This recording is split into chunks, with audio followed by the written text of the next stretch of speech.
Baiklah Bapak Ibu peserta Web Summit 2023 Data GovAI yang kami hormati, acara Web Summit Data GovAI 2023 akan segera dimulai. Marilah kita awali dengan menyanyikan lagu kebangsaan Indonesia, Indonesia Raya. Hadirin dimohon memberikan sikap hormat. Menyanyikan lagu kebangsaan Indonesia Raya dimulai.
Menyanyikan lagu Indonesia Raya selesai. Assalamualaikum warahmatullahi wabarakatuh. Salam damai sejahtera untuk kita semua. Om Swastiastu, Namo Buddhaya, salam kebajikan. Selamat siang Bapak Ibu. Good afternoon ladies and gentlemen. Pertama-tama marilah kita panjatkan puji dan juga syukur kepada Tuhan Yang Maha Esa karena berkat karunia-Nya kita semua dapat kembali berkumpul dan bersilaturahmi di acara Web Summit Abdi Data GovAI 2023. Day 3 Selasa 28 November 2023 dengan tema utama Digital Technology, Transformation, Resilience, Trust, Integrity, Governance, and Future Trend. Sekaligus diumumkan kembali peluncuran buku Abdi 2023 dan Anugerah Apresiasi Award Data GovAI 2023 dengan kategori Best Data and AI Governance and Technology. Selama 3 tahun sejak keputusan Presiden tanggal 11 Maret 2020 yang menyatakan COVID-19 sebagai pandemik nasional, maka sejak itu selama 3 tahun Abdi selalu menyelenggarakan acara melalui online Zoom. Keputusan Jokowi nomor 17 tanggal 21 Juni 2023 mencabut status pandemik COVID-19 sehingga Abdi dapat kembali menyelenggarakan event onsite offline di Merak Hall JCC Senayan. Namun Zoom memiliki keunggulan sendiri yaitu dapat menjangkau masyarakat di seluruh pelosok tanah air hingga menjangkau daerah rural 3T dan memasuki dunia cyber first, menjangkau hingga seluruh dunia. Dan jumlah yang hadir pun cukup sangat luar biasa mencapai 800 lebih yang sudah mendaftar setiap harinya. Sehingga Abdi tetap mempertahankan via Zoom online. Karena padatnya 24 tokoh pembicara, maka perhelatan Web Summit Data GovAI 2023 yang ke-6 kali ini diselenggarakan selama 3 hari. Day 1 Selasa 22 November 2023, hybrid online dan juga onsite di JCC Senayan. Dan Day 2 Jumat 24 November 2023 telah sukses diselenggarakan. Day 1 fokus pada subtema teknologi, transformation, and disruption. Day 2 fokus pada governance, resiliency, and regulation. Kemudian hari ini Day 3, Selasa 28 November 2028, fokus pada subtema future technology and ecosystems AI. Agar bermanfaat bagi umat manusia dan dunia terhindar dari sisi mudarat dari teknologi singularity atau penyalahgunaan aplikasi AI yang mengancam umat manusia dan bumi. Izinkan saya memperkenalkan diri, saya Rika Yuliana yang akan memandu acara Web Summit Data GovAI 2023 hari ini. Telah hadir bersama kami para high level speakers, kepala lembaga, menteri, wakil menteri, deputi, juga direktur, dan C-level dari industri dan stakeholder asosiasi Big Data dan AI yang relevan and matters. Kami ucapkan salam sehat dan selamat datang kepada yang terhormat Ibu Angela Herliani Tano Sudibyo, selaku Wakil Menteri Pariwisata dan Ekonomi Kreatif Republik Indonesia. Yang terhormat Bapak Dr. Andes Slamet Aji Pamungkas, MN, selaku Deputi Bidang Keamanan Siber dan Sandi Negara. Yang terhormat Letjen TNI Joni Mahroza, SIP MA MSc, PhD, selaku Rektor Universitas Pertahanan Republik Indonesia.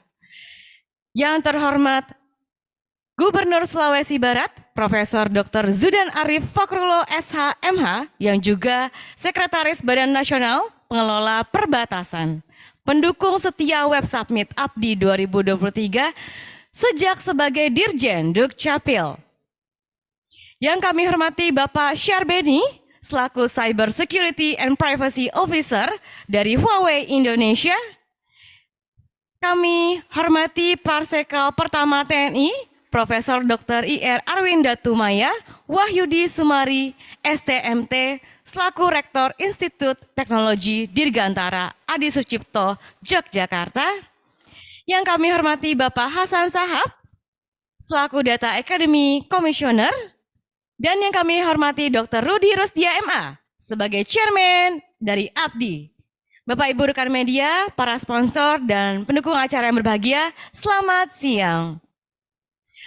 Dan nanti usai acara, Abdi akan merangkum diskusi high level keynote dan panelis sebagai laporan proceeding post data GPI 2023 web submit di majalah komite.id edisi Desember Januari 2024 untuk disampaikan kepada pemerintah, para sponsor dan juga pendukung acara hari ini.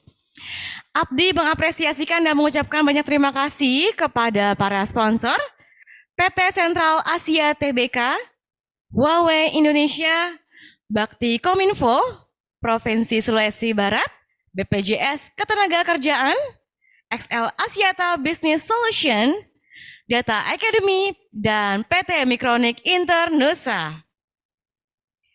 Bapak Ibu peserta Web Summit yang berbahagia, marilah kita mendengarkan Welcome Remix Day 3 oleh Chairman dari Asosiasi Big Data and AI, sekaligus host Data GoVI 2023, Dr. Rudi Rusdia MA. Kepada yang terhormat Dr. Rudi Rusdia, kami persilakan. Terima kasih MC Rika Yuliana. Assalamualaikum warahmatullahi wabarakatuh. Om Swastiastu, Namo Buddhaya. Salam sejahtera bagi kita semua.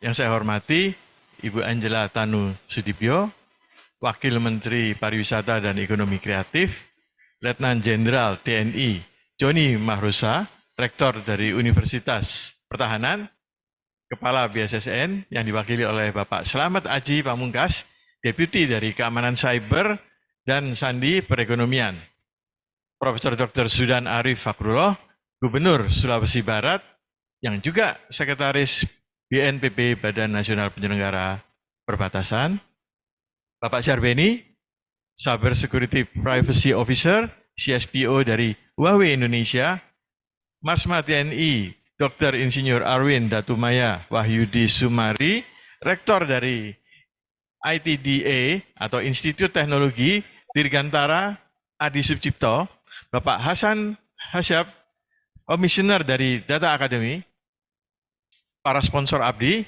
BCA, Huawei Indonesia, Data Academy, Bakti Kominfo, XL Asiata, dan Provinsi Sulawesi Barat, rekan media, Bapak Ibu peserta Web Summit Data Gov AI 2023 yang saya hormati, selamat siang. Suatu kehormatan bagi saya, Rudi Rusdia, Chairman Abdi, Chief Editor dari majalah dan protokol dan portal dari Komite ID. Saya juga CEO dari Mikronik Indonesia, juga sebagai host dari Web Summit Abdi hari ini untuk menyampaikan Abdi welcoming remark. Sebagai laporan, telah hadir 24 pakar narasumber, distinguished speaker dari Data Gov AI 2023 dalam 3 hari summit berturut-turut.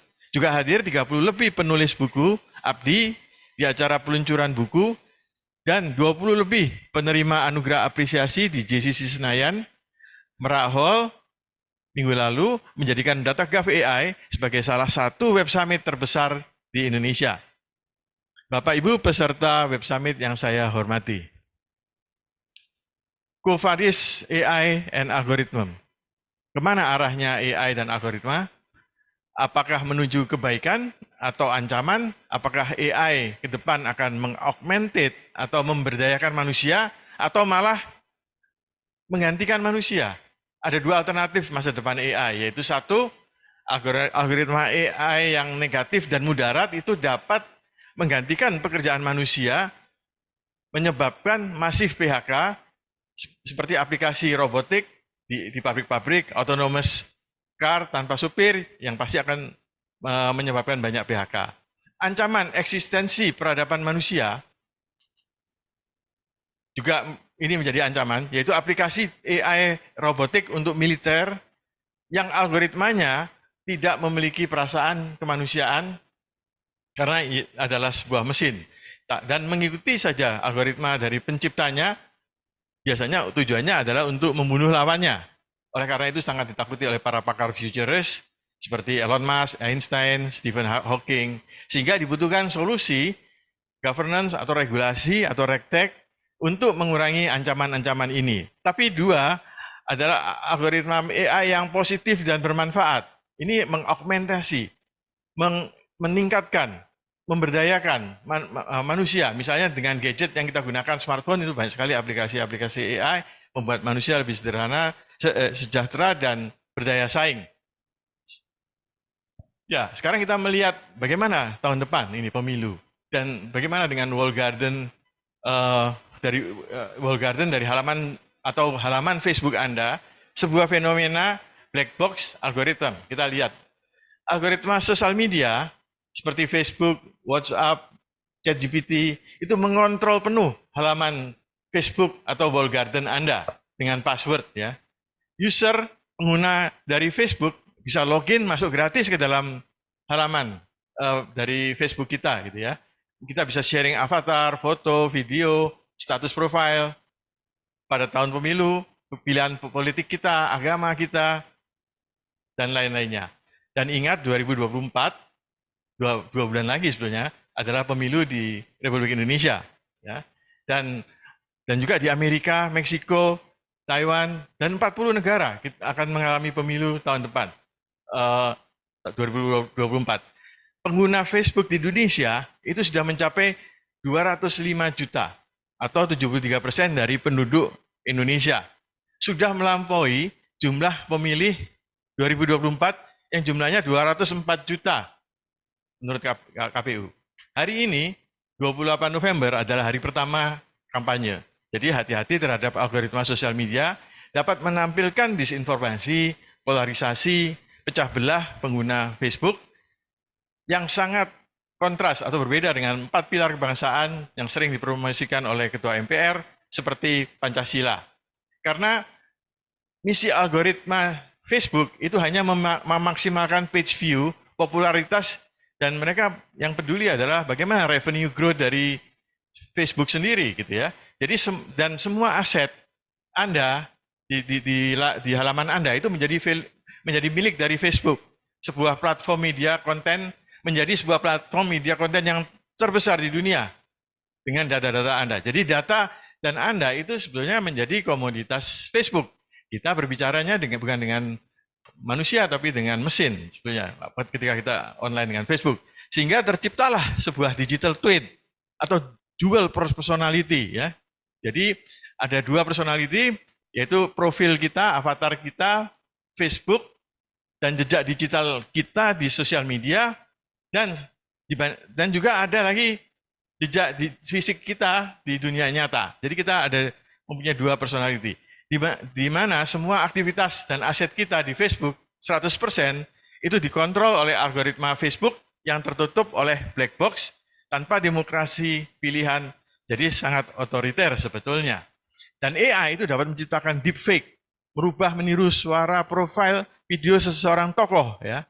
Nah, ini potensi ancaman pesta demokrasi 2024, Pancasila, dan NKRI. Next slide. Ya, kita bisa melihat flashback sebuah contoh pelanggaran pemilu 2016 di Amerika ini, ya. Kita bicara di Amerika oleh Facebook.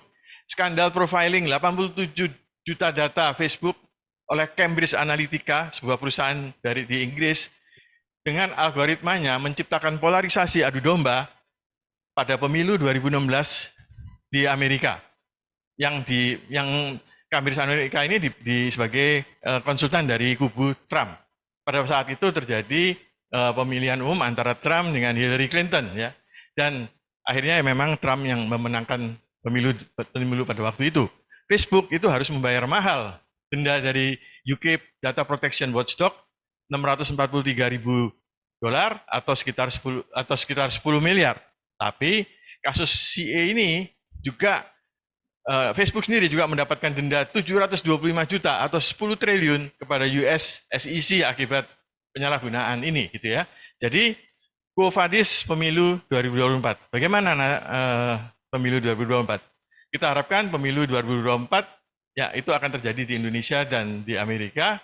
Dan hari ini 28 November awal kampanye pemilu 2024. Jadi kita waspada saja. Karena apa? Jumlah user dari Facebook di Indonesia itu tadi kita katakan 205 juta. Sedangkan pemilih di Indonesia adalah 204 juta. Jadi sangat signifikan sekali jumlah sosial media ini dan punya efek dan pengaruhnya. algoritma kebangsaan diharapkan dapat menandingi efek negatif dari algoritma dari sosial media.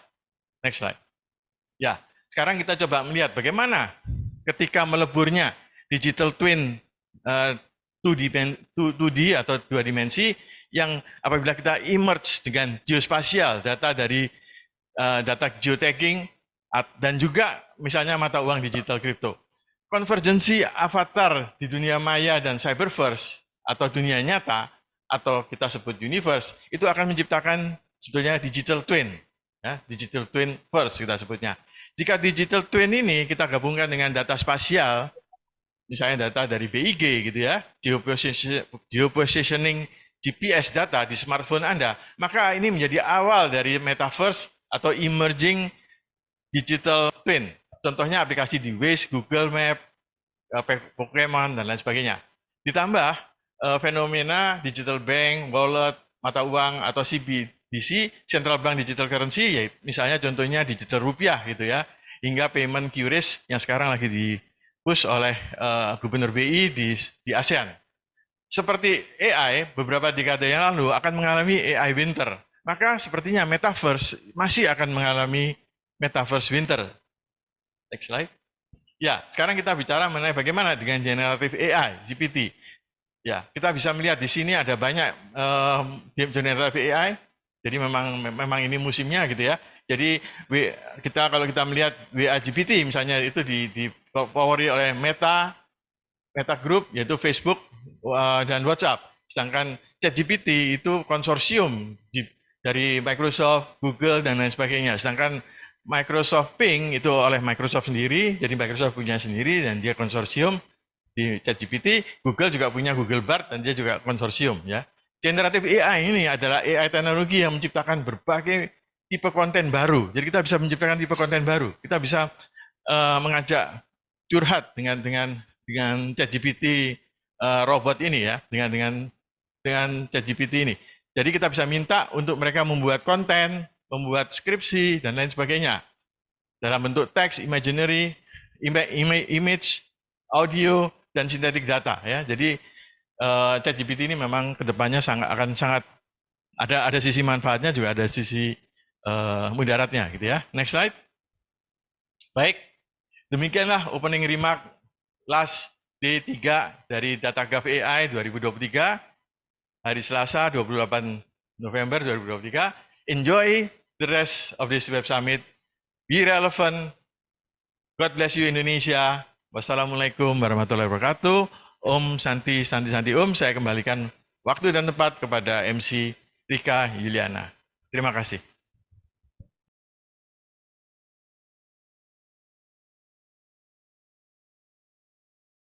Baik, terima kasih kepada Dr. Rudy Rusdia atas welcome remarks-nya yang sekaligus memberikan latar belakang atau background dari Web Summit Data Gov AI 2023 yang sangat strategis dan insightful dengan para narasumber dari TRI yang pakar di bidangnya masing-masing. Agenda selanjutnya marilah kita mendengarkan high level keynote oleh Ibu Angela Herliani Thanosudibyo sebagai Wakil Menteri Pariwisata dan Ekonomi Kreatif Republik Indonesia yang mengikuti acara ini langsung dari Pulau Samosir yang pastinya sangat indah dan asri di tengah Danau Toba, danau terbesar di Asia Tenggara. Kepada yang terhormat Ibu Angela Herliani Thanosudibyo, waktu dan layar kami persilakan. Assalamualaikum warahmatullahi wabarakatuh. Shalom, salam sejahtera untuk kita semua. Om Swastiastu, Namo Buddhaya, salam kebajikan. Yang saya hormati Bapak Rudy Rusdia selaku Chairman dari Asosiasi Big Data and AI, Laksdia TNI Maman Firmansyah selaku Gubernur Lemhanas Republik Indonesia, Bapak Teguh Setiabudi selaku Dirjen Dukcapil Kemendagri, para narasumber dan seluruh hadirin yang berbahagia. Horas, salam hangat dari Samosir, Sumatera Utara. Senang sekali saya bisa menyapa Bapak Ibu sekalian dalam acara The Sixth Summit Data Gov AI dan E-Awards 2023 yang diselenggarakan oleh Asosiasi Big Data and AI. Bapak Ibu yang saya hormati, saya yakin kita semua yang hadir di sini sudah memahami betul bagaimana pentingnya peran teknologi bagi bangsa kita. Dampak teknologi terasa di semua aspek kehidupan, dari politik, ekonomi, edukasi, dan kehidupan bermasyarakat. Isu yang terbesar yang sedang menjadi perbincangan yaitu bagaimana negara-negara yang bukan pelopor teknologi ini bisa memanfaatkan big data, AI, automation, dan semua perkembangan di sektor teknologi untuk kemajuan negara tersebut dan kesejahteraan masyarakatnya. Bagaimana perkembangan teknologi bisa dirasakan secara inklusif, memajukan bangsa, dan membuka kesempatan seluas-luasnya untuk masyarakat. Nah, dari sisi pariwisata dan ekonomi kreatif, banyak expert yang telah mengatakan bahwa teknologi akan mendorong pertumbuhan pariwisata dan ekonomi kreatif, khususnya di subsektor musik, games, film, dan animasi. Karena dengan adanya teknologi bisa ada peningkatan produktivitas, kualitas, dan inovasi-inovasi baru seperti contohnya dengan teknologi, konten kreator bisa dengan mudah mengedit konten, membuat musik, bahkan memprediksi konten apa yang akan diminati oleh masyarakat. Nah, begitu pula juga dengan sektor pariwisata. Dengan teknologi kita bisa memahami perilaku wisatawan dan memberikan penawaran dan promosi yang lebih targeted.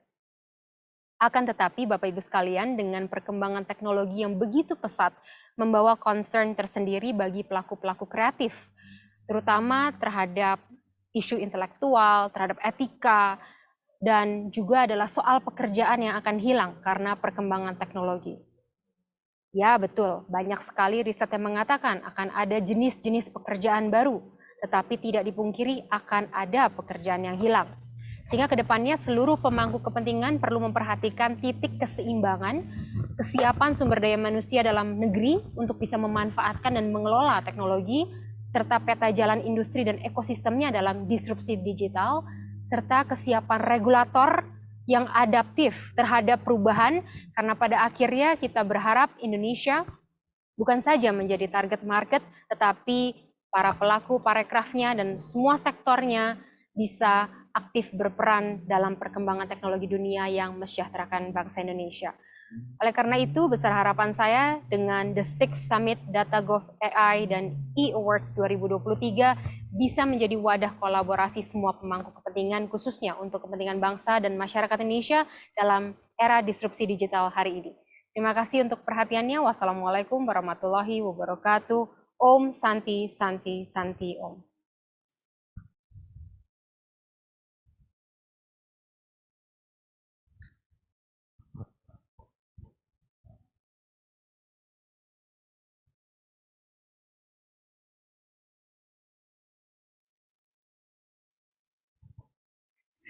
Terima kasih kami ucapkan kepada Ibu Angela Herliani Tanusudibyo atas keynote yang super insightful langsung dari Pulau Samosir, Sumatera Utara, dan pastinya kesegeran Pulau Samosir menyapa kita semua. Semoga Ibu Wamen Parekraf juga mempromosikan keindahan Pulau Samosir di tengah Danau Toba. Bagi masyarakat Indonesia dan para peserta Web Summit, juga terima kasih telah berkenan membuka data GovAI 2023 Web Summit Abdi. Hari pertama di JCC Senayan merak hall dengan pemukulan gong oleh Ibu Angela Herliani Tanusudibyo dan opening keynote oleh Ketua MPR yang menjadi ajang ASEAN Summit bulan September yang lalu. Baiklah, agenda selanjutnya marilah kita mendengarkan high level keynote oleh Gubernur Sulawesi Barat, Prof. Dr. Zudan Arif Fakrullah, SHMH, yang juga Sekretaris Badan Nasional Pengelola Perbatasan. Kepada yang terhormat, Prof. Dr. Zudan Arif Fakrullah, SHMH, waktu dan layar kami persilahkan.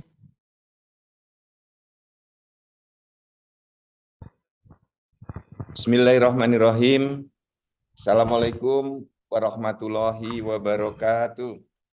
Selamat siang, salam sejahtera untuk kita semuanya. Om Swastiastu, Namo Buddhaya, salam sehat, salam bahagia, salam kebajikan.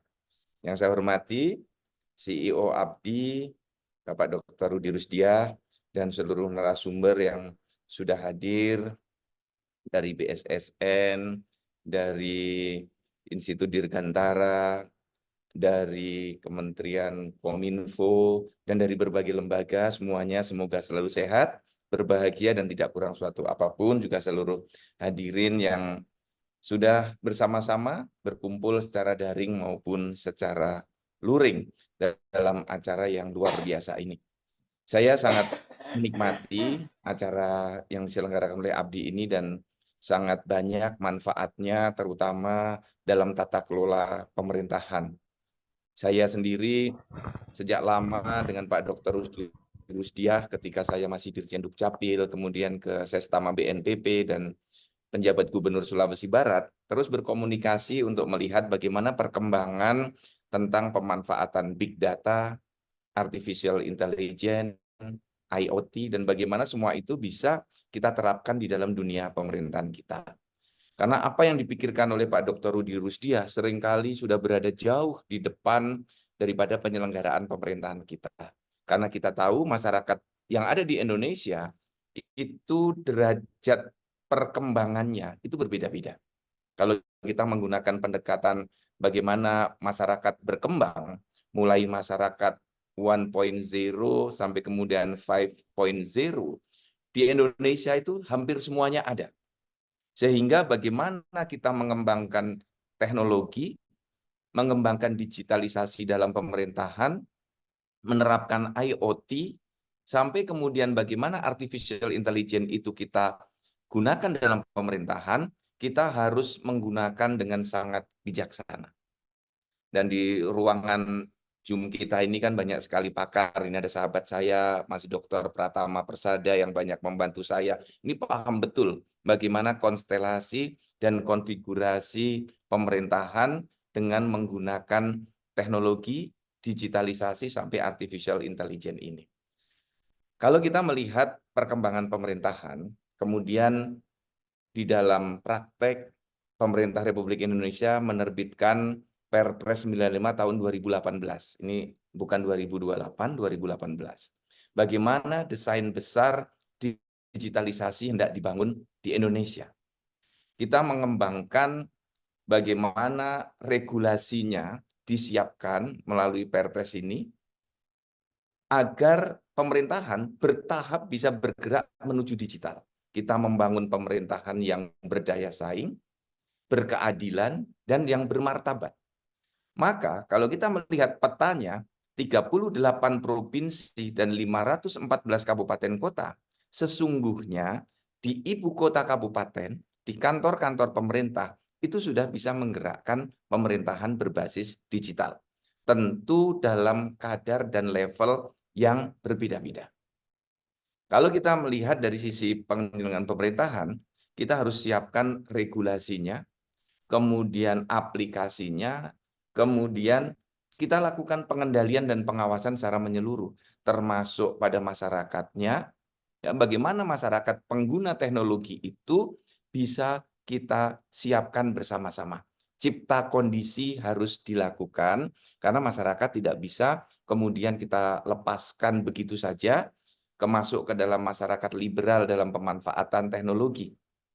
Oleh karena itu, yang namanya pendidikan, kemudian pelatihan, pembudayaan menggunakan teknologi kepada masyarakat, pembudayaan teknologi yang bersifat bijak, mulai dari anak-anak sampai kepada orang dewasa, itu harus kita lakukan.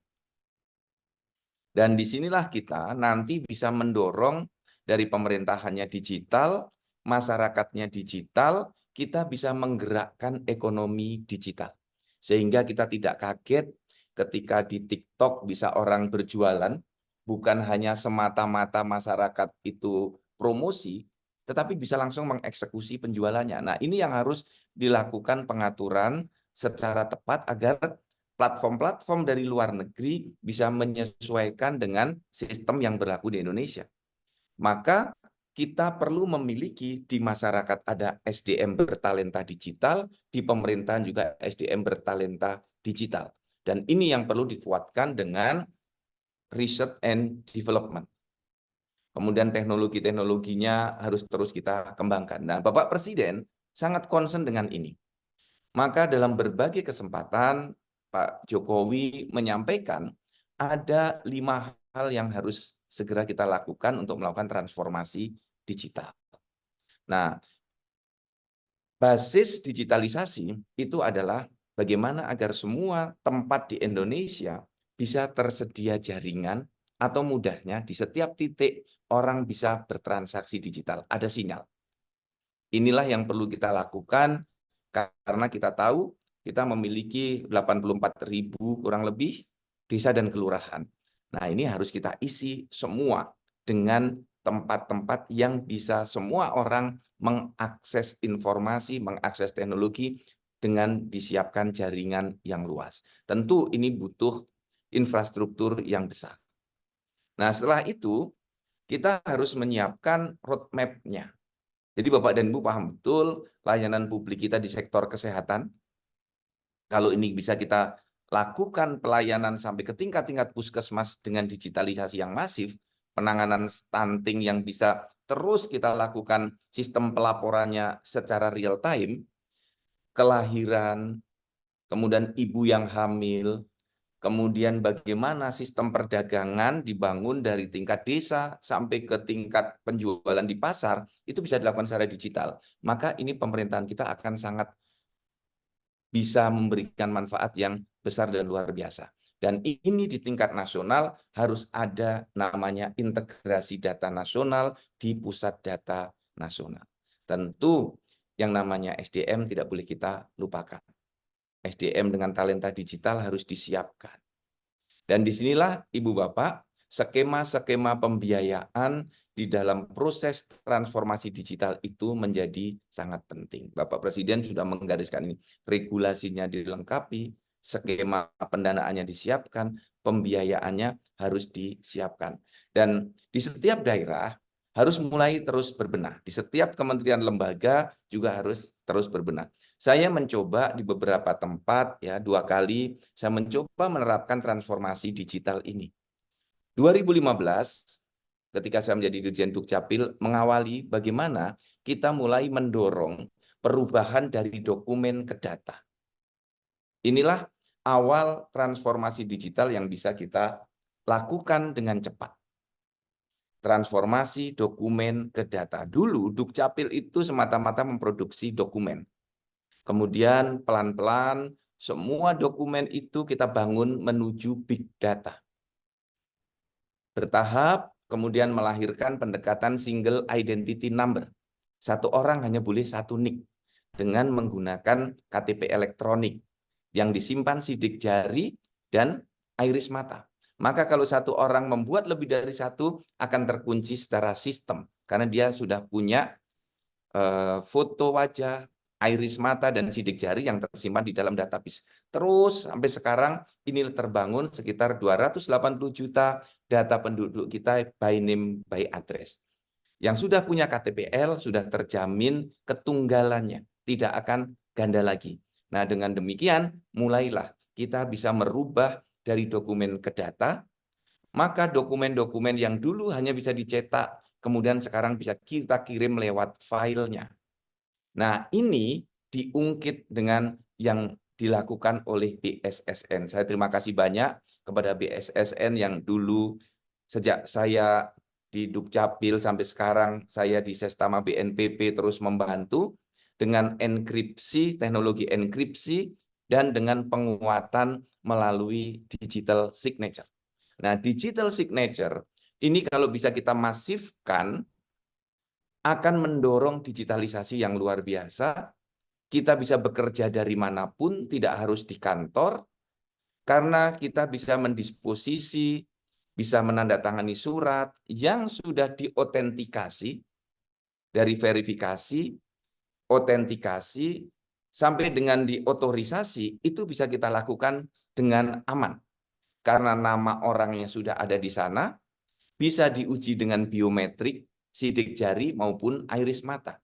Dengan demikian, digitalisasi di Indonesia bisa dilakukan dengan aman. Tentu kita harus waspada terhadap berbagai hal-hal yang bisa menyimpang seperti hacker atau ada insider yang mengambil data atau merusak sistem dari dalam. Nah, ini yang perlu kita perhatikan. Tentu proses digitalisasi ini harus kita dorong masif ke 38 provinsi dan 514 kabupaten.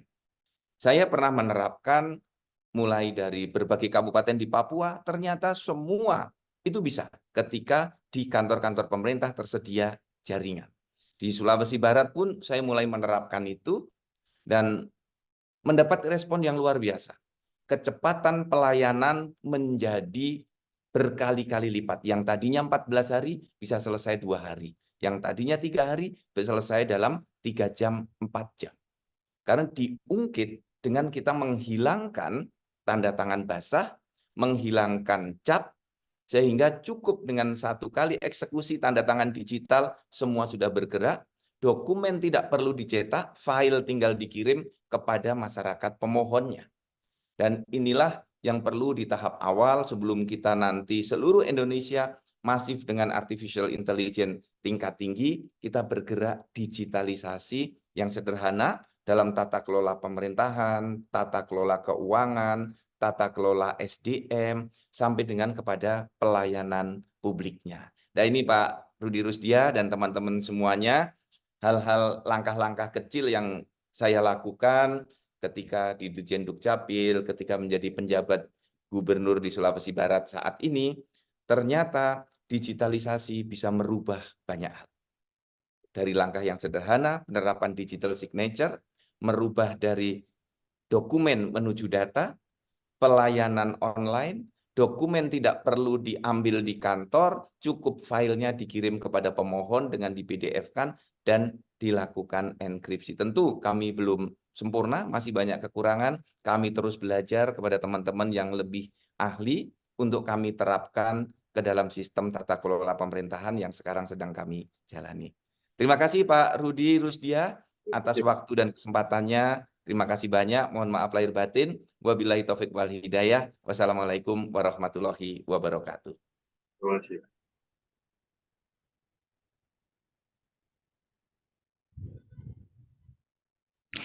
Terima kasih dan apresiasi kami ucapkan kepada Profesor Dr. Zudan Arif Fakrullah SHMH atas paparan keynote-nya yang insightful dan tentunya bermanfaat bagi masyarakat Indonesia dan para peserta Web Summit. Profesor Dr. Zudan adalah pendukung setia acara Abdi selama pandemi COVID-19. Agenda selanjutnya, marilah kita mendengarkan high level keynote oleh Bapak Dr. Andes Slamet Aji Pamungkas, MN selaku Deputi Bidang Keamanan Siber dan Perekonomian dari BSSN. Pada yang terhormat Bapak Slamet Aji Pamungkas, waktu dan layar kami persilahkan.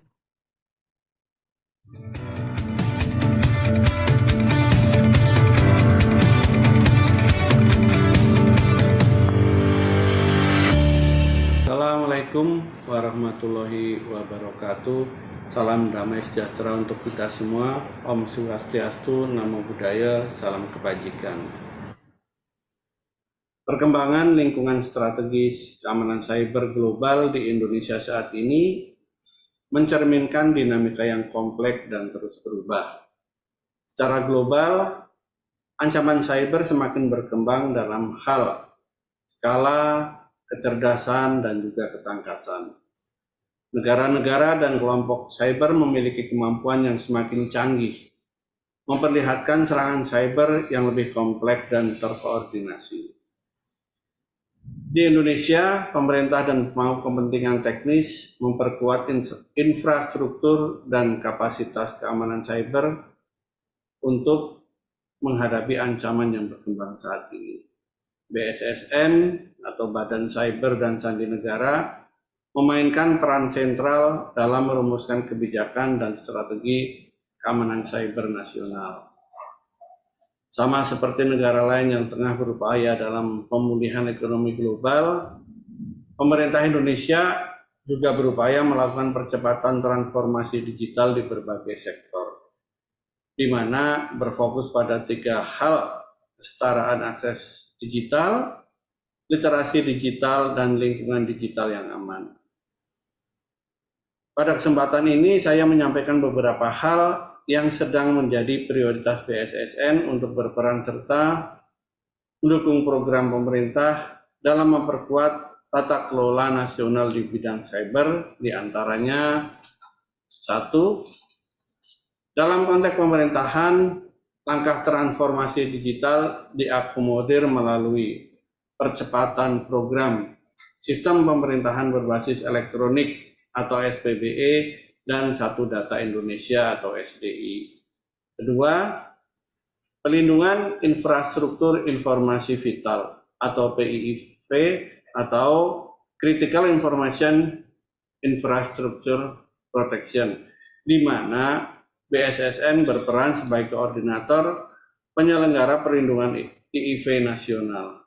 Ketiga, perumusan dan penetapan strategi dan kebijakan yang terkait dengan keamanan cyber melalui Peraturan Presiden Nomor 47 Tahun 2023 tentang Strategi Keamanan Cyber Nasional atau SKSN dan Manajemen Krisis Cyber atau MKS. Percepatan dan prioritas yang dilakukan oleh BSSN tidak lain adalah untuk menjawab tantangan lingkungan strategis yang berkembang akibat penetrasi teknologi-teknologi terkini. Artificial Intelligence atau AI adalah salah satunya. Penggunaan AI oleh penjahat cyber telah membuka babak baru dalam upaya berbagai pihak dalam menjamin keamanan cyber.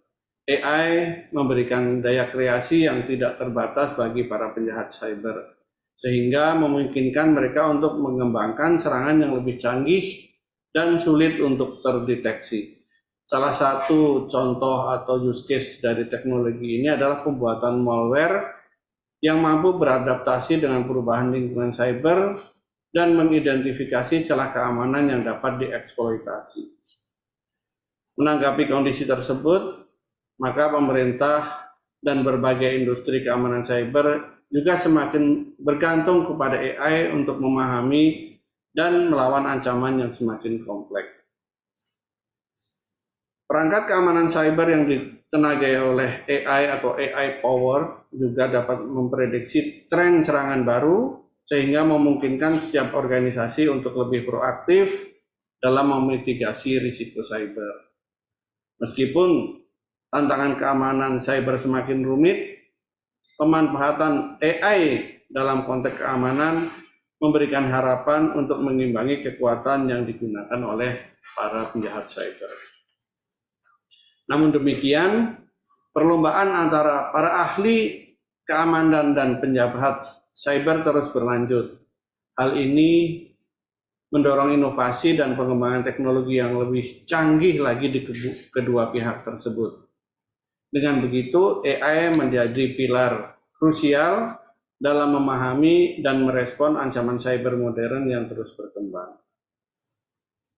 Sebagai bentuk antisipasi dalam rangka mengatasi ancaman cyber yang muncul, BSSN memberikan beberapa saran tindakan strategis yang perlu dilakukan oleh setiap institusi di Indonesia terkait aspek manusia, proses, dan teknologi. Antara lain, pertama, dilihat dari sisi manusia. Kuantitas dan kualitas SDM adalah kunci, sehingga perlu dilakukan peningkatan kesadaran keamanan cyber, meningkatkan sertifikasi pada bidang keamanan cyber, membentuk talenta keamanan cyber, dan melakukan kolaborasi dengan praktisi keamanan cyber. Kedua, dilihat dari sisi proses, maka tata kelola keamanan adalah merupakan salah satu fondasi yang perlu diperkuat melalui penerapan standar sistem manajemen keamanan informasi,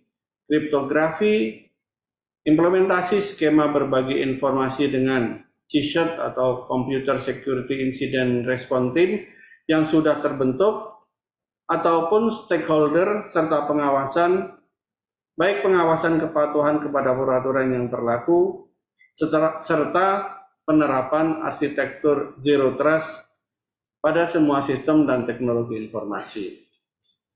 Yang ketiga adalah dilihat dari sisi teknologi. Perlu dilakukan peningkatan visibilitas atas perangkat-perangkat yang terkoneksi dengan jaringan melalui sistem monitoring yang handal, serta tersedianya sistem proteksi pada perangkat server dan end user. Selain itu, harus dipastikan agar selalu menerapkan sistem backup secara berkala. Mengakhiri sambutan ini, marilah kita merefleksikan betapa pentingnya peranan kecerdasan buatan atau AI dalam menjaga keamanan cyber di dunia yang semakin terhubung. Di masa depan, mari kita siapkan diri untuk menyambut inovasi-inovasi yang didorong oleh AI sebagai alat yang mampu melawan ancaman cyber yang semakin canggih. Dalam hal ini, peran Asosiasi Big Data Indonesia atau ABDI menjadi sangat sentral untuk mendorong penggunaan AI yang lebih baik dan aman. Penggunaan teknologi ini tidak hanya sekedar sebagai benteng pertahanan, tapi juga sebagai katalisator perubahan positif dalam cara kita beradaptasi dengan era digital. Dengan kerjasama dan kesadaran bersama, kita dapat membentuk ekosistem yang aman, inklusif, dan inovatif. Terima kasih atas perhatiannya. Mari kita bergerak maju, menggunakan kecerdasan buatan untuk mempertahankan pertahanan cyber kita, dan juga membangun dunia digital yang memberi manfaat bagi kita semua. Kita jaga ruang cyber. Terima kasih. Assalamualaikum warahmatullahi wabarakatuh.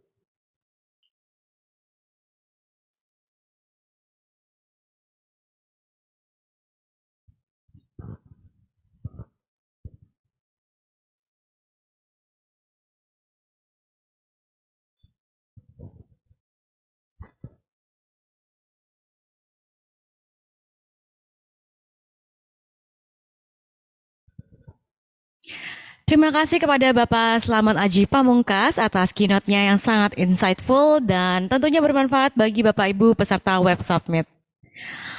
Baiklah Bapak Ibu yang kami hormati, agenda berikutnya, marilah kita mendengarkan high level keynote oleh Letjen TNI Joni Mahroza, SIP MA, MSc PhD, selaku Rektor Universitas Pertahanan Republik Indonesia. Kepada yang terhormat Bapak Letjen TNI Joni Mahroza, waktu dan layar kami persilahkan. Assalamualaikum warahmatullahi wabarakatuh. Selamat siang, salam sejahtera bagi kita semuanya. Shalom, Om Swastiastu, Namo Buddhaya, salam kebajikan. Yang saya hormati Ketua MPR RI, yang saya hormati Kepala Badan Cyber dan Sandi Negara, yang saya hormati Gubernur Lemhanas RI, yang saya hormati Kepala Badan Informasi Geospasial, yang saya hormati Wakil Menteri Perdagangan RI, yang saya hormati Gubernur Sulawesi Barat, yang saya hormati CEO dan CTO Huawei Indonesia, yang saya hormati Chairman ABDI Asosiasi Big Data dan AI sebagai host, serta hadirin peserta Summit The Sixth Data Gov AI 2023 yang berbahagia.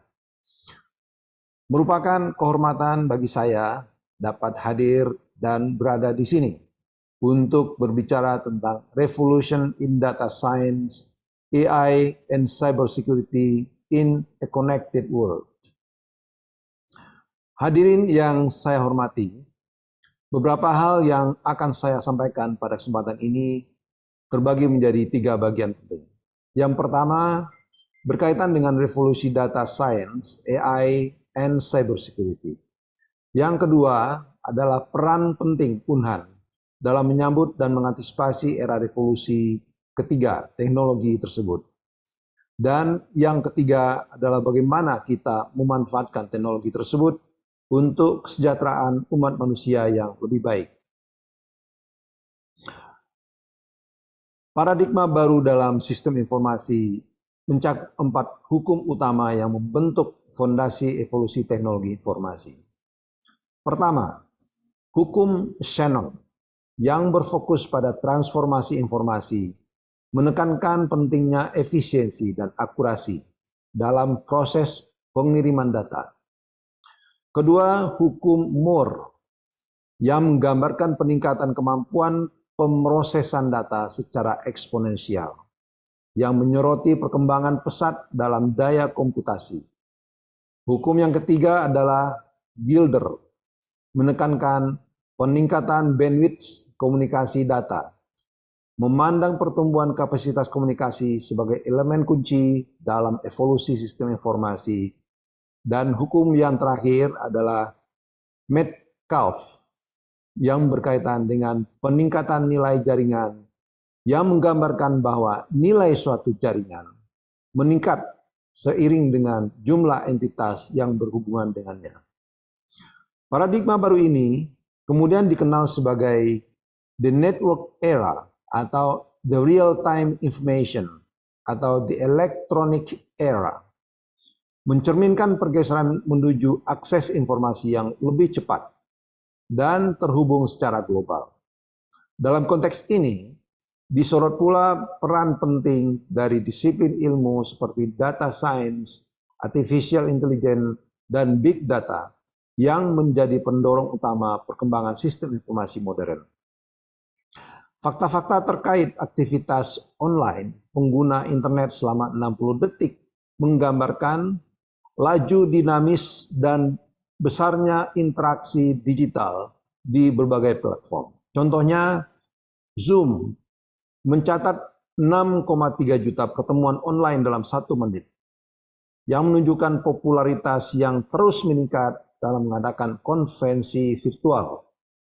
Di ranah email, 241,2 juta pesan terkirim setiap menit. Ini mencerminkan intensitas komunikasi digital yang tak terbantahkan. Penggunaan ChatGPT juga tercatat dengan angka 22.831 orang. Maaf, 22.831 orang yang mengaksesnya setiap menit. Ini menandai keberhasilan teknologi pemrosesan bahasa alami dalam memberikan layanan percakapan berbasis kecerdasan buatan.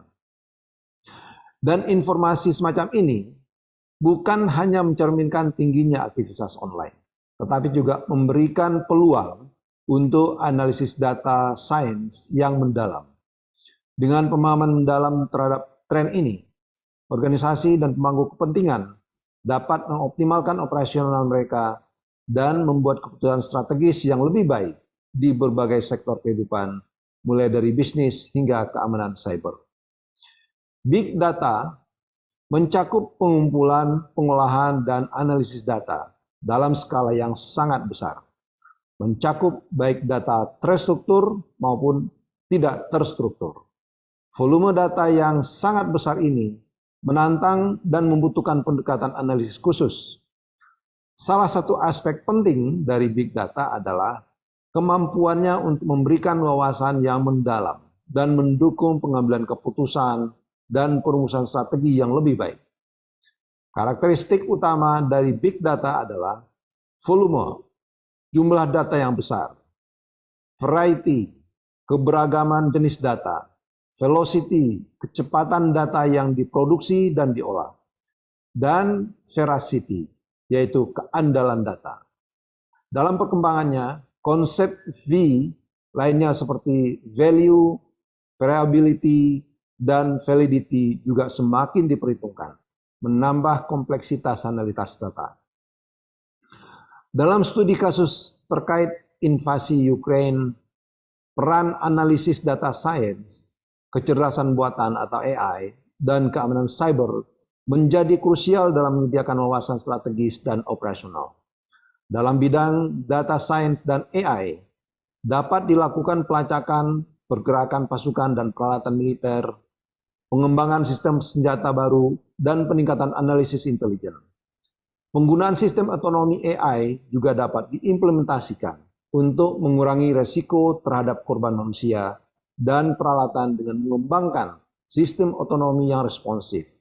Analisis data dan AI juga memberikan kemampuan untuk mengidentifikasi pola ancaman yang mungkin mengidentifikasikan situasi yang memerlukan tindakan.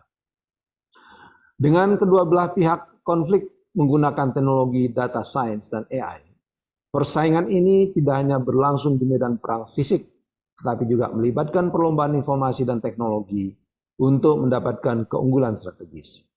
Integritas dan keamanan data menjadi faktor penting dalam menghadapi tantangan ini.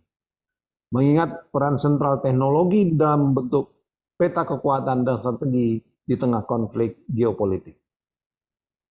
Dalam studi kasus Israel Iron Dome, penerapan teknologi AI telah membawa revolusi dalam 3 aspek kunci pertahanan.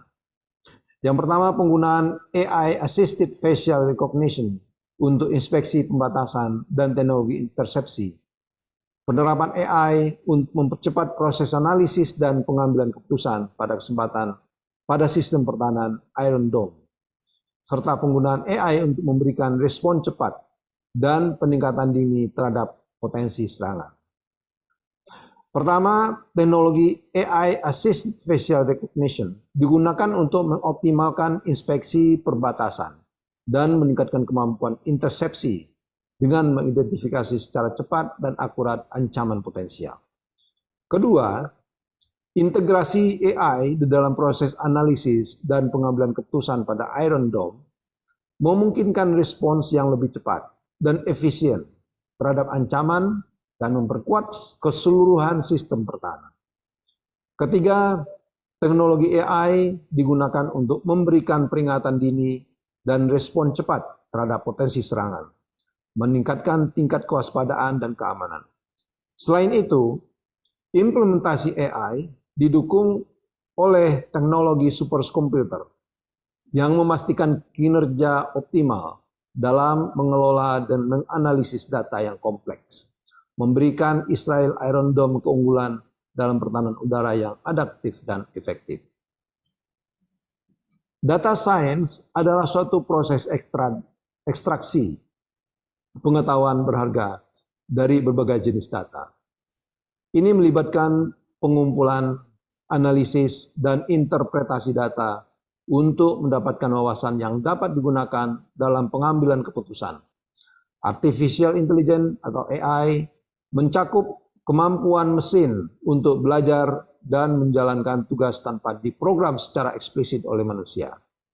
Dengan kata lain, AI dapat mengenali pola, mengoptimalkan kinerja, dan beradaptasi dengan informasi baru tanpa campur tangan langsung. Sementara itu, cybersecurity adalah bidang yang berkaitan dengan pelindungan sistem komputer dan jaringan dari serangan yang dapat merugikan, termasuk upaya untuk mencegah akses tanpa izin, melindungi data sensitif, dan memastikan keberlanjutan operasional sistem. Integrasi antara data science, AI, dan cybersecurity dapat meningkatkan keamanan informasi dengan memanfaatkan analisis data untuk mendeteksi potensi ancaman dan memperkuat pertahanan secara proaktif. Peran data science, kecerdasan buatan atau AI, dan cybersecurity pada dasarnya merupakan bentuk fondasi transformasi dalam dunia teknologi informasi. Secara umum, ketiga bidang ini memiliki dampak yang mendalam dalam pergeseran dinamika geopolitik, membentuk cara perang modern, dan menciptakan senjata cerdas yang dapat mengubah wajah konflik global. Paradigma baru dalam teknologi informasi ini juga meningkatkan kecepatan dan ketepatan pengambilan keputusan dengan memanfaatkan analisis data yang canggih dan kecerdasan buatan. Terutama dalam konteks analisis intelijen dan konflik global, data science dan AI memainkan peran kunci dalam memahami serta merespon tantangan kompleks yang dihadapi oleh masyarakat internasional. Dengan integrasi teknologi ini, kita dapat lebih baik memahami dinamika kompleks dalam konflik global saat ini dan masa depan, membuka pintu untuk solusi yang inovatif dan adaptif. Peran data science, kecerdasan buatan AI, dan keamanan cyber dalam konteks keamanan nasional sangat signifikan. Pertama, dalam meningkatkan pengumpulan intelijen dan analisis, data science memanfaatkan kemampuannya untuk menganalisis data dan mengidentifikasi pola serta tren yang mungkin tidak terlihat oleh analis manusia.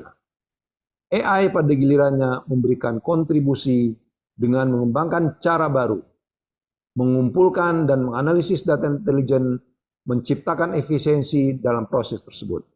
Sementara itu, cybersecurity memiliki peran krusial dalam melindungi dan intelijen dari berbagai serangan yang dapat membahayakan keamanan nasional.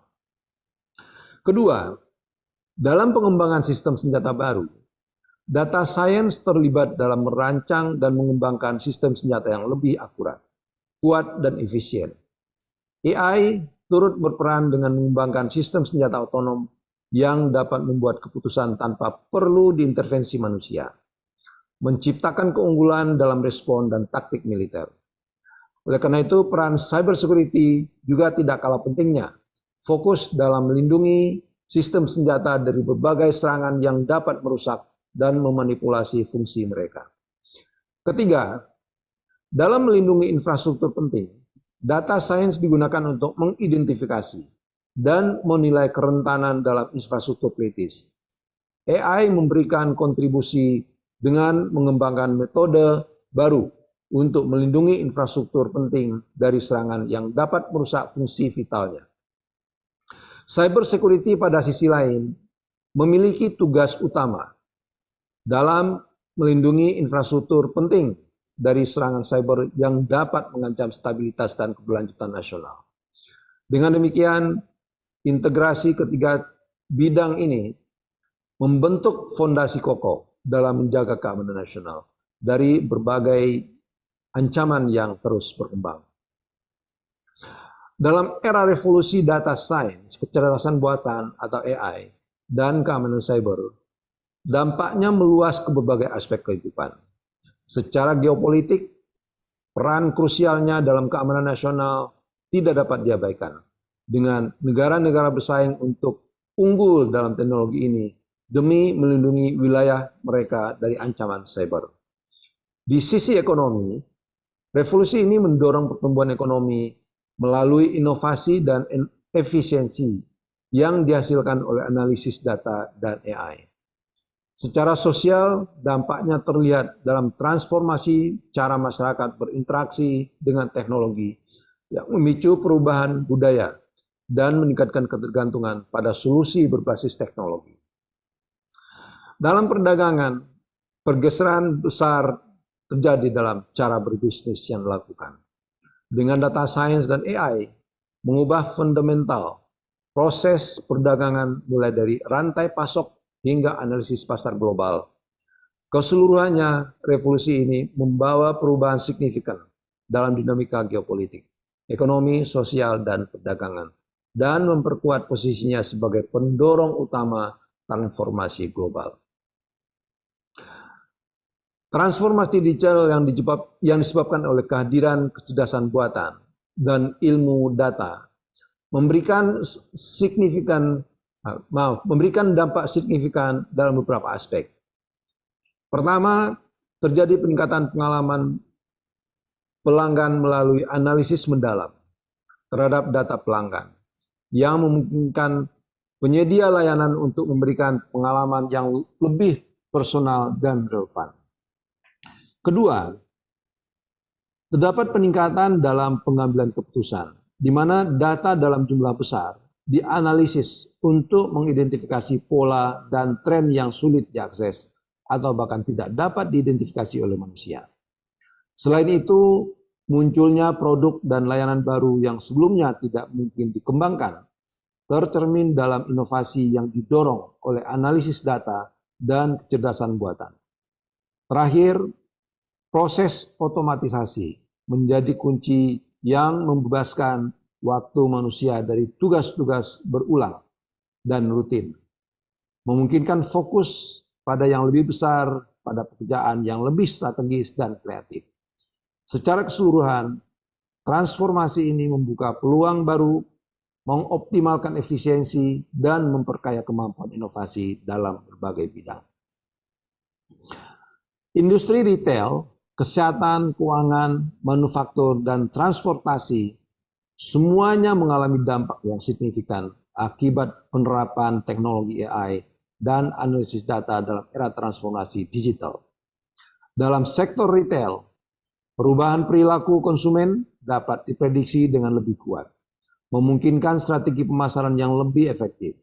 Di bidang kesehatan, penggunaan AI meningkatkan diagnosa medis, mempercepat penemuan obat, dan meningkatkan efisiensi perawatan. Pada industri keuangan, merasakan manfaat dan analisis risiko yang lebih baik, deteksi penipuan yang lebih cepat, dan pengelolaan portofolio yang lebih cerdas. Sektor manufaktur mendapat keuntungan dari produksi yang lebih efisien melalui optimasi rantai pasok dan pemeliharaan prediktif. Sementara itu, dalam transportasi, AI meningkatkan navigasi, manajemen lalu lintas, dan bahkan mendukung perkembangan kendaraan otonom. Meskipun memberikan keuntungan besar, penggunaan teknologi ini juga menimbulkan tantangan baru terkait keamanan data, privasi, dan etika yang perlu diatasi secara cermat. Dalam era revolusi data science, AI dan cybersecurity, peran Unhan RI sangat strategis dalam menghadapi tantangan dan ancaman yang kompleks ini. Visi Unhan RI mencakup beberapa aspek kunci untuk mendukung pertahanan dan bela negara. Pertama, Unhan RI berkomitmen menyediakan akses pendidikan di bidang pertahanan dan bela negara yang didukung oleh nilai-nilai perjuangan dan kejuangan bangsa Indonesia. Kedua, Universitas Pertahanan berfokus pada pengembangan ilmu pertahanan dan bela negara sebagai bidang interdisipliner, menjadi rujukan akademis dan mendukung peningkatan kemampuan sistem pertahanan negara. Ketiga, Unhan RI menekankan pentingnya pelaksanaan Tridharma perguruan tinggi berbasis mutu, melibatkan inovasi mandiri, dan membangun hubungan kemitraan strategis dengan pemangku kepentingan di tingkat nasional dan internasional. Keempat, Unhan berkomitmen pada kegiatan pembelajaran, penelitian, dan pengabdian kepada masyarakat yang berkualitas dan didukung oleh sistem terpadu dan inovasi mandiri. Kelima, visi ini mencakup pengembangan profesionalisme sumber daya manusia, baik dosen dan tenaga kependidikan. Keenam, Unhan RI berusaha meningkatkan sarana dan prasarana pendidikan untuk mendukung pembelajaran inovatif dan modern. Terakhir, visi Unhan RI menekankan pencapaian lulusan yang memiliki karakter berjiwa kewirausahaan, berakhlak bela negara, dan memiliki daya saing dalam ilmu pertahanan dan bela negara sesuai bidangnya.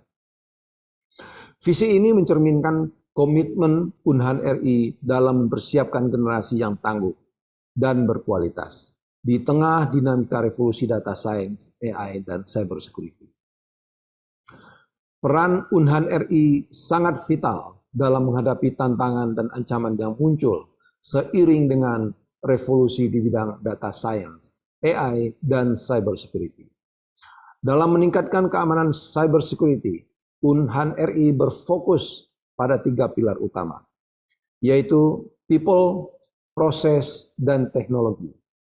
Pada aspek people, dilakukan pelatihan dan peningkatan kesadaran terhadap keamanan informasi, pengembangan keterampilan dan kompetensi, serta sertifikasi profesional.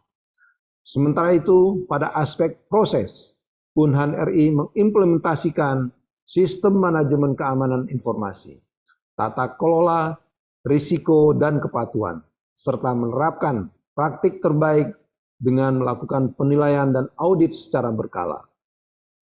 Pada aspek teknologi, Unhan RI memanfaatkan kecerdasan buatan AI dan big data untuk mengoptimalkan sistem keamanan, melakukan pembaruan dan perbaikan, mendeteksi dan memonitor potensi ancaman, melindungi dan mencegah serangan, serta memiliki respons dan pemulihan yang efektif.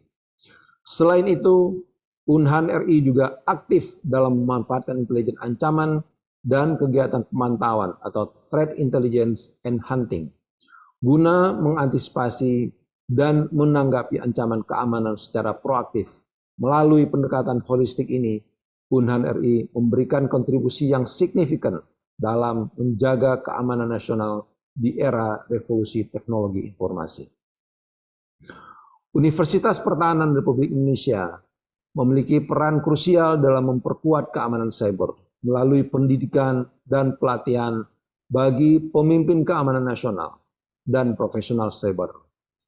Program pendidikan di Unhan RI menawarkan gelar Strata 1 dengan fokus pada keamanan cyber dan ilmu data, serta Strata 2 dalam bidang rekayasa pertahanan cyber. Dengan demikian, lulusan Unhan RI memiliki pemahaman mendalam tentang cyber security dan data science. Selain itu, lembaga ini juga aktif dalam penelitian dan pengabdian pada masyarakat dengan mengembangkan serta mengimplementasikan strategi dan kebijakan keamanan cyber. Melalui upaya ini, Unhan RI berperan dalam melindungi negara dari ancaman cyber, serta membangun infrastruktur cyber yang lebih aman dan tangguh. Dengan kombinasi pendidikan, penelitian, dan pengabdian masyarakat, Unhan RI menjadi kekuatan utama dalam menciptakan lingkungan cyber yang aman dan handal untuk kepentingan nasional. Dalam konteks terminologi perwira TNI dalam revolusi data science, AI, dan cyber security, 7 konsep utama dapat diuraikan. Yang pertama, reliable, menunjukkan bahwa suatu sistem atau teknologi harus memenuhi kriteria 4V, volume, variety, velocity, dan veracity dalam segala aspek. Kedua, wise, menekankan penggunaan yang bijaksana dan tepat dari teknologi tersebut. Ketiga, integrity, yang menuntut adanya integritas data dan kesatuan yang utuh. Keempat, responsible, menekankan nilai tanggung jawab pada pemanfaatan teknologi. Kelima, acceptable, yang menunjukkan bahwa teknologi harus dinamis dan dapat diterima oleh lingkungan sekitarnya. Keenam, professional, menuntut bahwa sumber daya manusia yang mengelola teknologi harus sesuai kualifikasi dan kompetensinya. Terakhir, educated, yang menegaskan bahwa implementasi teknologi harus dilakukan oleh individu yang berpendidikan dan terdidik dengan baik. Dengan mengintegrasikan konsep-konsep ini, perwira TNI dapat mengoptimalkan peran mereka dalam menghadapi tantangan revolusi data science, AI, dan cyber security. Revolusi dalam bidang data science, artificial intelligence, dan cyber security adalah salah satu tren penting dalam dunia saat ini. Perubahan tersebut tidak hanya mengubah cara kita memandang informasi, tetapi juga mengubah wajah dunia dengan cara-cara yang baru dan inovatif. Kita perlu bersiap untuk menghadapi tantangan dan peluang yang dibawa oleh revolusi ini, dengan memastikan bahwa pemanfaatan data science, AI, dan cyber security dilakukan dengan etika dan tanggung jawab. Penting untuk memastikan bahwa teknologi ini digunakan untuk kebaikan dan kemajuan, bukan untuk merugikan individu atau masyarakat. Selain itu, sebagai bagian dari persiapan, perlu dipastikan bahwa semua orang memiliki kesempatan untuk mendapatkan manfaat dari kemajuan ini, sehingga kita dapat membangun masyarakat yang inklusif dan berkelanjutan. Dengan demikian, kesadaran akan tantangan dan peluang yang terkait dengan revolusi ini merupakan langkah awal untuk menghadapi masa depan yang semakin terkoneksi dan kompleks. Terima kasih atas perhatiannya. Wassalamualaikum warahmatullahi wabarakatuh. Salam, Om Santi, Santi, Santi Om. Namo Buddhaya, salam kebajikan, salam bela negara.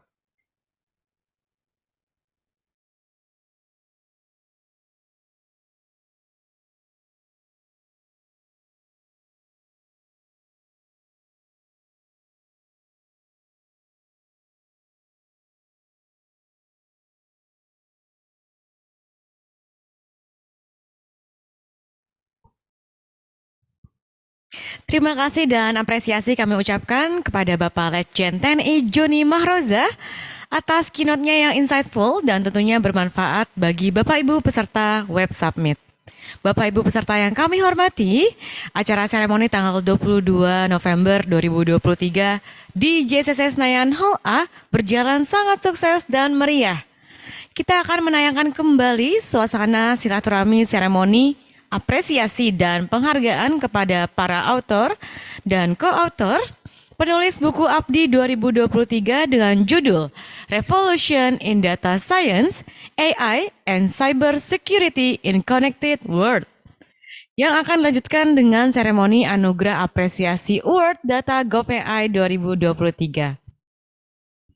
Buku Abdi 2023 ditulis oleh 45 pakar, akademisi, regulator pemerintah, swasta, dan industri dari dalam dan juga luar negeri, sehingga isinya sangat menarik dan komprehensif. 35 penulis hadir di acara seremoni di JCC Senayan.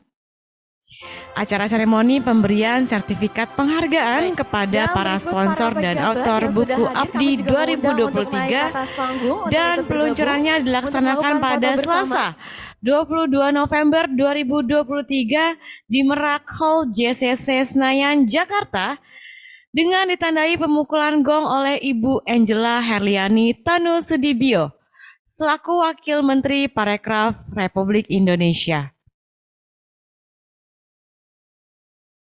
Mari kita mulai menayangkan kembali seremoni prosesi penyerahan sertifikat penghargaan kepada para sponsor dan autor buku Abdi 2023.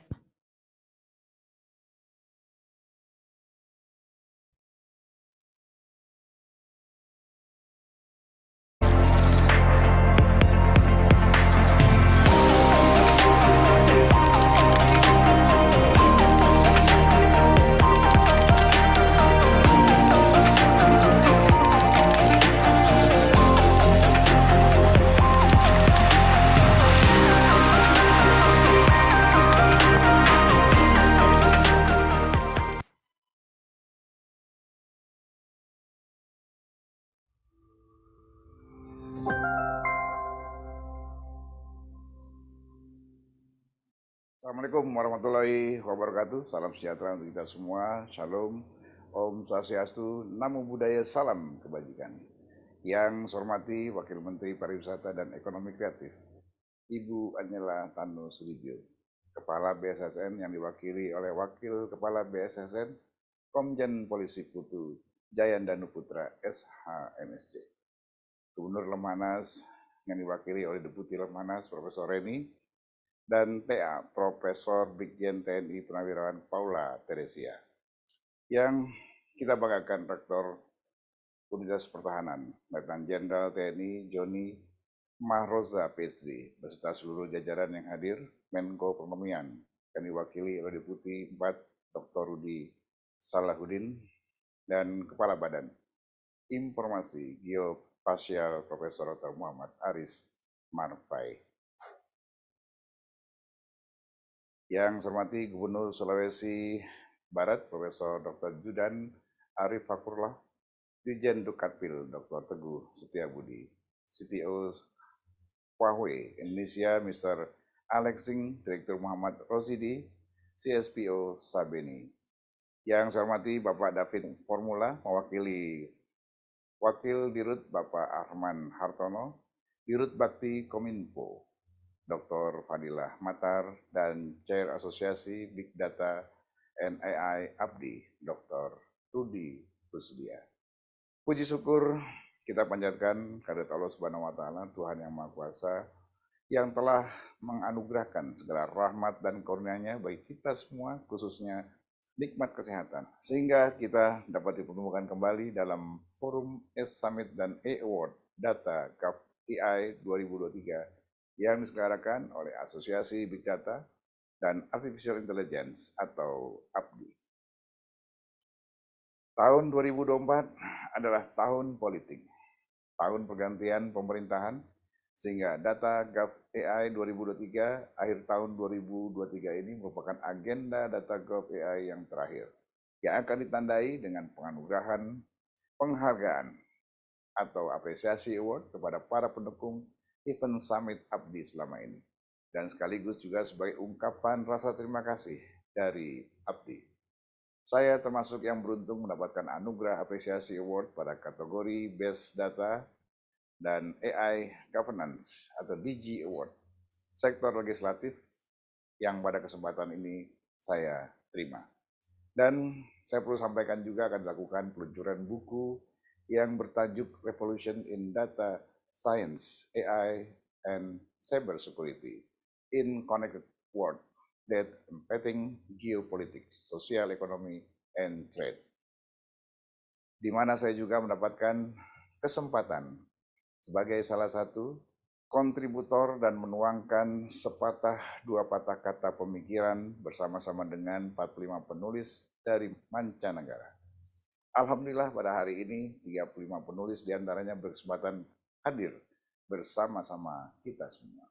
Pada kesempatan yang baik ini saya juga ingin menyampaikan bahwa program 4 pilar MPR RI yang diselenggarakan oleh MPR RI dalam rangka menanamkan wawasan kebangsaan ternyata juga bermanfaat untuk menjaga algoritma yang digunakan oleh sosmed yang menyebabkan polarisasi dan perpecahan di tengah-tengah masyarakat apabila pada masa menghadapi pemilu 2024. Mengenai penyebutan nomenklatur, nama yang resmi adalah sosialisasi 4 pilar MPR. Namun pada berkesempatan masyarakat juga memiliki sebutan lain, misalnya di Lemhanas disebut sebagai 4 konsensus dasar negara. Kalau di tempat lain juga disebut 4 pilar kebangsaan. Namun esensinya adalah sama, yaitu merujuk pada nilai-nilai Pancasila sebagai dasar negara, landasan ideologi, falsafah, etika moral, serta pandangan hidup bangsa. Undang-Undang Dasar Negara Republik Indonesia 1945 sebagai landasan konstitusional, Negara Kesatuan Republik Indonesia atau NKRI sebagai konsensus bentuk kedaulatan negara, dan Bhinneka Tunggal Ika sebagai semangat pemersatu dalam kemajemukan bangsa. Berkaitan dengan perlindungan data pribadi, kita bersyukur bahwa rancangan Undang-Undang PDP telah disetujui sebagai Undang-Undang Nomor 27 Tahun 2022. Dan dengan undang-undang tersebut, masyarakat tidak perlu merasa khawatir lagi karena sudah ada jaminan resmi dari negara untuk melindungi data pribadi warga negara. Demikianlah beberapa hal yang bisa saya sampaikan. Sekali lagi saya mengucapkan selamat dan saya memberikan apresiasi atas penyelenggaraan acara pada hari ini oleh Abdi. Semoga bermanfaat khususnya bagi masyarakat warga plus 62. Wabillahi hidayah. Wassalamualaikum warahmatullahi wabarakatuh.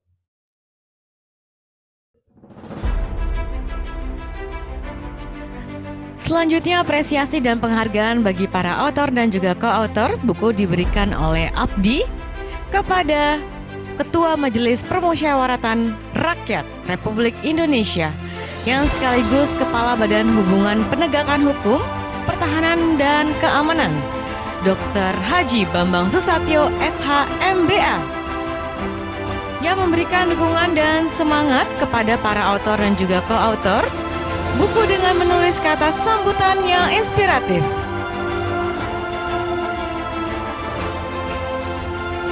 Selamat dan terima kasih sebesar-besarnya kami ucapkan kepada Dr. Haji Bambang Susatyo, SH, MBA, yang telah menerima sertifikat penghargaan sebagai penulis buku Abdi 2023 dan telah memberi inspirasi dan dukungan kepada para autor dan co-autor buku Abdi sehingga buku Abdi bisa sukses dicetak dan bestseller di Gramedia. Berikutnya apresiasi dan penghargaan diberikan oleh Abdi kepada Kepala Badan Siber dan Sandi Negara, Letjen Jenderal TNI Purnawirawan Hinsa Siburian, yang diserahkan kepada Wakil Kepala BSSN, Komjel Pol Putu. Baik, buku dan sertifikat penghargaan diberikan atas kontribusinya memberikan dukungan dan semangat kepada para autor dan juga co-autor buku dengan menulis kata sambutan yang inspiratif. Abdi mengucapkan selamat dan terima kasih sebesar-besarnya kepada Letjen Jenderal TNI Purnawiraman Hinsa Siburian.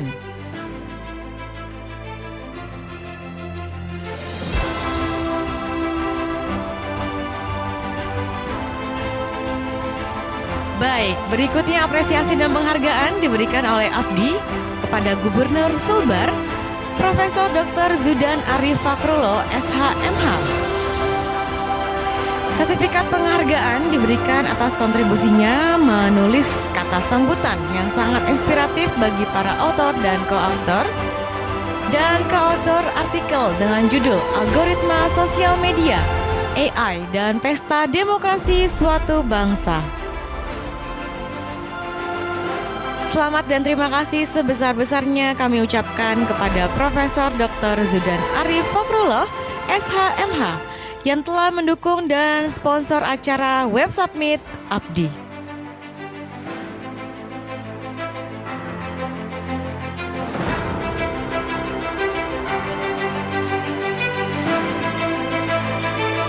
Baik, berikutnya Abdi memberikan sertifikat penghargaan kepada para penulis, autor, dan juga koautor yang pakar di bidangnya kepada Bapak David Formula dan Bapak George Hendra Lembong, PT Bank Sentral Asia Tbk, yang telah sukses menulis artikel dengan judul Keamanan Cyber dan Perlindungan Data di Bank BCA dalam menghadapi ancaman digital di era modern.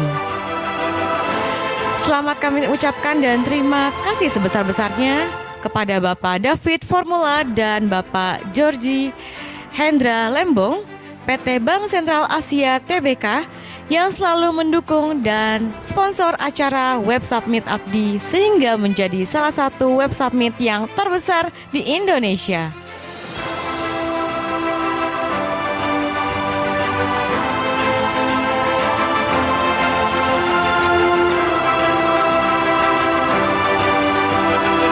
Dan berikutnya Abdi memberikan sertifikat penghargaan kepada para penulis, autor, dan koautor yang pakar di bidangnya.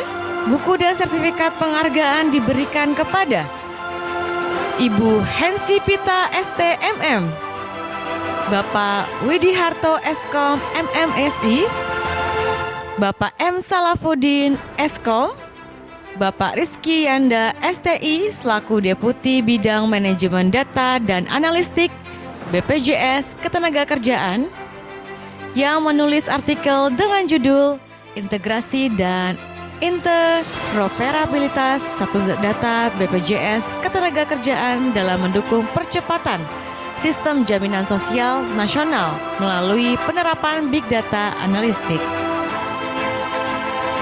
Selamat dan terima kasih kami ucapkan kepada Ibu Hensi Pita STMM, Bapak Widiharto Eskom MMSI, Bapak M. Salafuddin Eskom, Bapak Rizky Yanda STI yang selalu mendukung dan sponsor acara-acara Web Summit Abdi dan menjadi sangat bermanfaat bagi institusi pemerintah yang menyelenggarakan pelayanan publik di sektor ketenagakerjaan.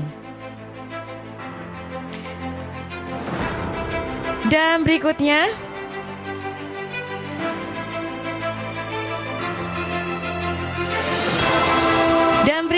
Abdi memberikan sertifikat penghargaan kepada para penulis, autor, dan koautor yang pakar di bidangnya. Buku dan sertifikat penghargaan diberikan kepada para autor Dr. Rudi Rustiah, BEMA, MBA, Ketua Umum Abdi, Asosiasi Big Data and AI, dan terutama para pendukung buku Abdi 2023